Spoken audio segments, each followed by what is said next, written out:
평생 가족만 바라보며 살았던 여자가 있습니다. 그런데 정년을 앞둔 남편이 한순간에 집을 빚더미 위기로 몰아넣었죠. 자식 결혼 자금도 시댁 체면도 모두 제 희생에서 나왔습니다. 여러분은 이런 상황에서 어떻게 하시겠습니까? 저는 결국 제 인생을 스스로 다시 살아보기로 했습니다. 저는 정미영입니다. 올해 67이죠. 지금은 부산에서 작은 반찬 가게를 하며 살아가고 있어요. 하지만 이런 제가 되기까지는 참 긴 시간이 걸렸답니다. 제 이야기를 들어주시겠어요? 30살 되던 해, 저는 박정우와 결혼했습니다. 무역회사에 다니는 남편은 능력도 있고 전도 유망해 보였죠. 시댁에서는 제가 대학까지 나온 똑똑한 며느리라며 자랑스러워했어요. 결혼식 준비할 때도 시어머니가 친정집에 오셔서 말씀하시더라고요. 우리 정우가 참 좋은 며느리를 만났네. 앞으로 잘 부탁해요. 그때 시어머니 김성자의 미소는 따뜻해 보였어요. 아직 젊은 세대이던 저는 시댁 식구들이 모두 저를 반겨주니 마음이 든든했습니다. 친정 어머니도 걱정 반 기쁨 반으로 저를 배웅해 주시며 조용히 말씀하셨죠. 시댁 어른들 잘 모시고 남편 잘 뒷바라지해라. 어머니의 말씀이 마음에 깊이 새겨졌어요. 그래서 저는 결혼하자마자 다니던 회사를 그만뒀습니다. 시어머니가 며느리는 집안일에 전념해야 한다고 하시니까요. 남편도 아내가 직장을 다닐 필요 없다며 저를 말렸어요. 신혼집은 시댁 근처 작은 아파트였습니다. 매일 아침이면 시어머니께 인사드리러 갔고 장 보러 갈 때도 함께 다녔어요. 처음엔 이런 생활이 낯설기도 했지만 나름 재미있었습니다. 시어머니가 요리하는 법도 알려주시고 집안 대소사에 대해서도 차근차근 가르쳐 주셨거든요. 결혼 반년 만에 첫 아이를 가졌을 때 시댁 식구들은 정말 좋아했어요. 특히 아들을 낳기를 바라시는 시어머니의 기대가 컸죠. 임신 기간 내내 저는 태교에만 전념했습니다. 남편도 해외 출장이 잦아지기 시작했지만 그때는 당연한 일이라고 생각했어요. 첫째 서현이를 낳고 나니 시어머니가 조금 아쉬워하시더라고요. 딸이었거든요.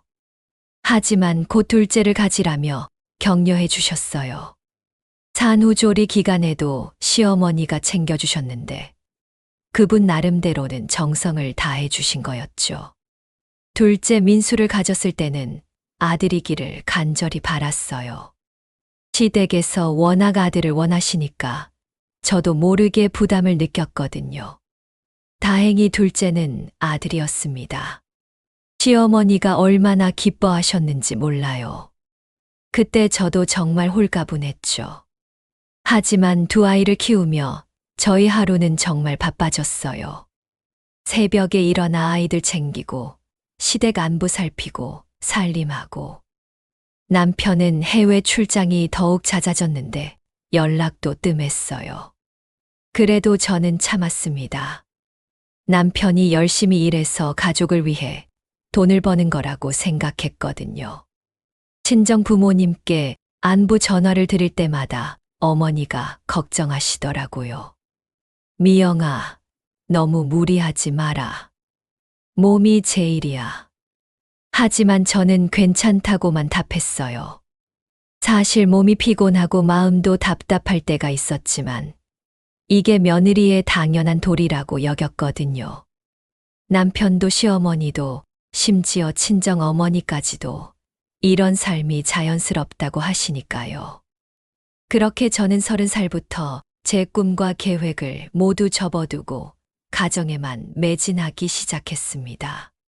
대학 때 배운 전공 지식도 사회생활에서 쌓은 경험도 모두 잊어버린 채로요.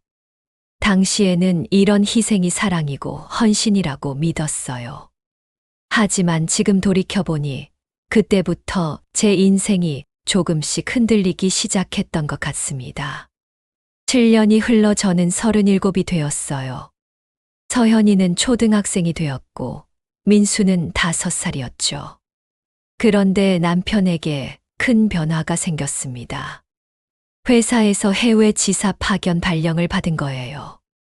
남편이 집에 돌아와 말하더라고요. 여보, 베트남으로 파견 나가게 됐어.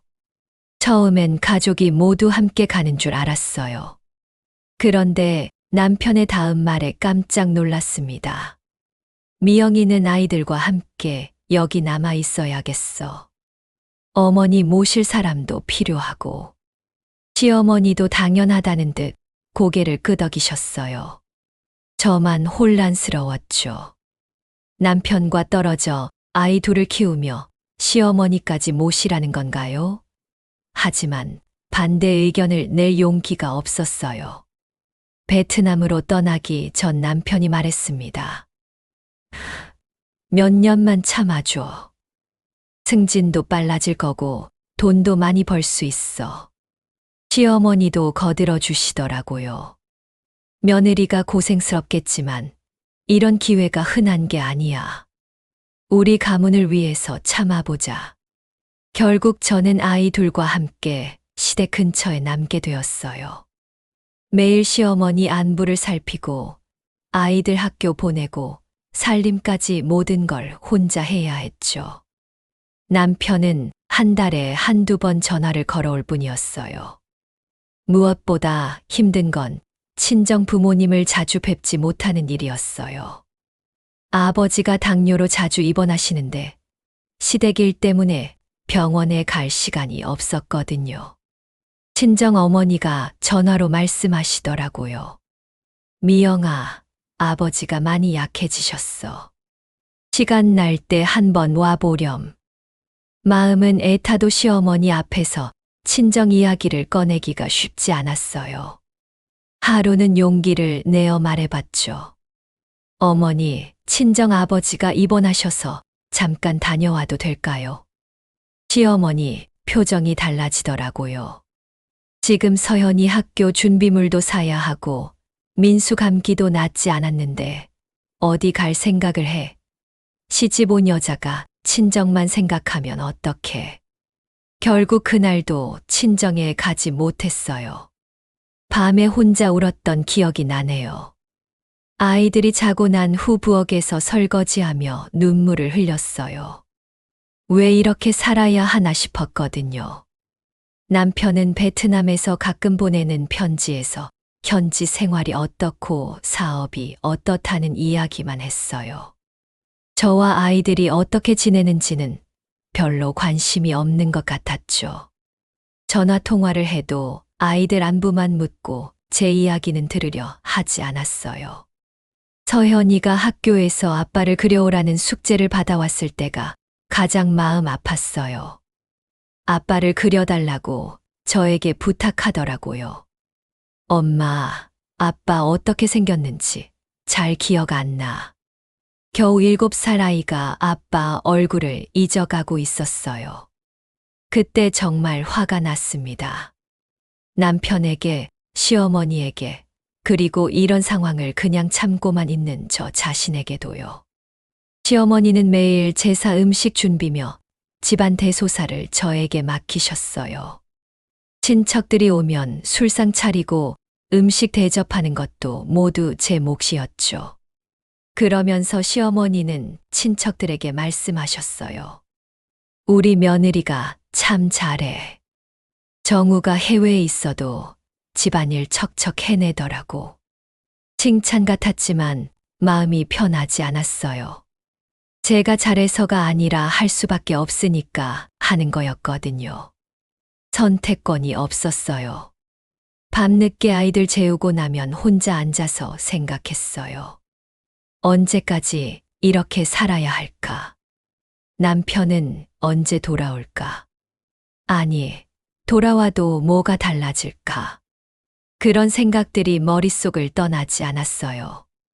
그래도 아이들 때문에 버텼습니다. 서현이와 민수가 제 전부였거든요. 이 아이들만큼은 잘 키워야겠다는 생각으로 하루하루를 견뎠어요.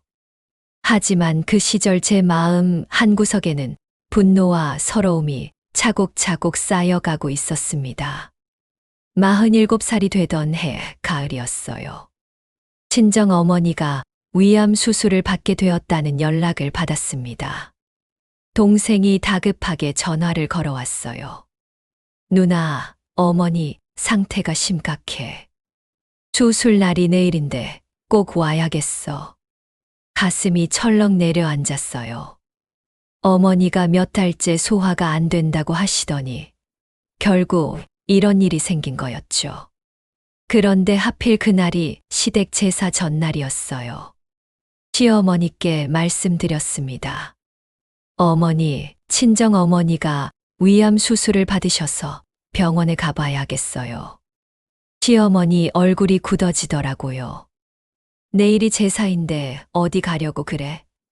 제사 음식 준비는 누가 해? 어머니께서 하시거나 다른 분들이 도와주시면.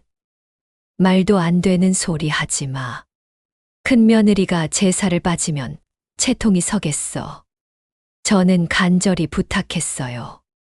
어머니 수술인데 정말 가봐야 한다고요. 하지만 시어머니는 단호했습니다. 시집 온 여자가 친정일로 시댁 제사를 소홀히 할 수는 없어. 동생이 있잖아. 남편에게도 급히 전화를 걸었어요. 베트남에 있는 남편이라도 상황을 이해해 주기를 바랐거든요. 여보, 우리 어머니가 위암 수술 받으셔. 내가 병원에 가봐야겠어. 남편의 대답은 차갑기만 했어요. 제사가 더 중요하지 않아? 어머니 말씀이 맞아. 동생이 있으니까 괜찮을 거야. 그 순간 정말 절망스러웠어요. 친정 어머니의 생사가 걸린 순간에도 시댁 제사가 더 중요하다는 거였죠. 저는 며느리이기 전에 딸인데 말이에요. 결국 저는 병원에 가지 못했습니다. 제사 음식을 준비하며 하루 종일 눈물을 흘렸어요. 고사리 묻히고 전 부치고 나물 다듬으면서도 계속 어머니 생각만 났어요. 지금 수술실에서 어떻게 지내실까? 무서워하지는 않으실까? 동생이 중간중간 상황을 알려주는 전화를 걸어왔어요. 누나, 수술 시작됐어. 의사가 시간이 좀 걸릴 것 같다고 하네. 오빠는 못 도와? 응, 회사 일 때문에 못 온대. 여기 나 혼자야. 동생도 혼자서 어머니 수술을 기다리고 있다니 마음이 더 아팠어요. 제가 있어야 할 자리에 없다는 죄책감이 밀려왔습니다. 제사상을 차리면서도 마음은 병원에 가 있었어요. 시댁 어른들이 칭찬해 주셨죠. 역시 우리 며느리야. 음식이 정말 잘 됐네. 하지만 전혀 기쁘지 않았어요. 어머니 수술 결과도 모른 채 제사를 지내고 있으니까요. 자정이 넘어서야 동생에게서 연락이 왔어요. 누나, 수술 끝났어. 다행히 잘 됐다고 해. 그제야 안도의 한숨을 쉬었지만 마음 한편으론 너무나 미안했어요. 어머니가 수술실에 들어가실 때 제 손을 잡고 싶어 하셨을 텐데 제가 곁에 없었잖아요. 이틀 후 병원에 찾아뵙니다. 어머니는 수술 후 많이 약해져 계셨어요. 제 얼굴을 보시자마자 말씀하시더라고요. 미영아, 괜찮다. 엄마가 이해해. 그 한마디에 눈물이 터졌어요. 어머니는 끝까지 저를 탓하지 않으셨거든요. 오히려 제가 미안해하지 않도록 위로해 주셨어요. 시어머니 말씀이 틀린 건 아니야. 시집간 며느리가 제사를 빠질 순 없지. 어머니의 이해가 더 마음 아팠어요. 왜 당신은 늘 참으라고만 하실까요? 왜 저에게 화내지 않으실까요? 그때 깨달았어요. 어머니도 평생 그렇게 사셨구나. 남편과 시댁을 우선시하며 당신은 항상 뒷전이었구나. 그날 밤 집에 돌아와서 혼자 생각했어요. 이번 일로 제 마음에 깊은 상처가 생겼다는 걸 느꼈거든요. 어머니의 가장 필요한 순간에 곁에 있지 못한 죄책감, 그리고 그런 선택을 강요당한 분노가 뒤섞여 있었어요. 남편에게 다시 전화를 걸어 이야기했지만 여전히 이해하지 못했어요. 그래도 제사를 빼먹을 순 없었잖아. 어머니도 이해하신다며. 그 순간 깨달았습니다. 남편에게 저는 그저 며느리 역할을 하는 사람일 뿐이었어요. 딸로서의 제 마음은 중요하지 않았죠. 그 후로 제 마음 어딘가에 단단한 응어리가 생겼습니다. 54살이 되던 해, 큰딸 서현이의 결혼이 결정되었어요. 서현이는 좋은 남자를 만나 사랑스럽게 교제하고 있었고, 저도 사위가 될 분을 마음에 들어 했죠. 하지만 결혼 준비 과정은 생각보다 순탄하지 않았어요. 시어머니가 결혼식 계획을 들으시더니 말씀하시더라고요. 우리 집안 체면이 있는데 너무 소박하게 하면 안 되지. 서현이는 소박한 결혼식을 원했어요. 가족과 가까운 친구들만 초대해서 조용히 하고 싶다고 했거든요. 사위될 사람도 같은 생각이었죠. 하지만 시댁에서는 달랐어요. 웨딩홀도 큰 곳으로 잡고 하객들 많이 불러야 해. 우리가 어떤 집안인데. 시어머니뿐만 아니라 남편도 같은 생각이었어요. 베트남에서 돌아온 남편은 딸 결혼을 큰 행사로 치르고 싶어 했습니다. 내 딸 결혼인데 남들이 뭐라고 할까봐 초라하게 할 순 없어. 예식장 계약금만 해도 몇백만 원이었어요. 그것도 시작에 불과했죠. 드레스, 메이크업, 사진 촬영까지 모든 게 고급 코스였어요. 서현이는 부담스러워했지만 아버지와 할머니 뜻을 거스르기 어려웠나 봐요. 엄마, 이렇게까지 해야 할까요? 그러게 말이야. 하지만 아버지 마음도 이해해보자. 저도 속으론 부담스러웠지만 남편과 시어머니 앞에서 반대하기 힘들었어요. 그런데 더 큰 문제가 생겼어요. 예단과 예물 값이 생각보다 많이 나온 거예요. 정말 좋은 집안에 시집 가는구나. 예물도 제대로 해줘야겠어. 남편이 으쓱대며 말했지만 정작 돈은 어떻게 마련할지 막막했어요. 남편 통장엔 별로 돈이 없었거든요. 해외 파견 나가서 돈을 많이 번다고 했는데 정작 가게는 늘 빠듯했어요. 고민 끝에 저는 몰래 모아둔 적금을 깨기로 했어요. 10여 년간 한 푼, 두 푼 모아둔 소중한 돈이었죠. 사실 그 돈은 제가 나중에 아프거나 어려울 때를 위해 준비한 거였어요. 여보, 제 적금을 좀 써도 될까요?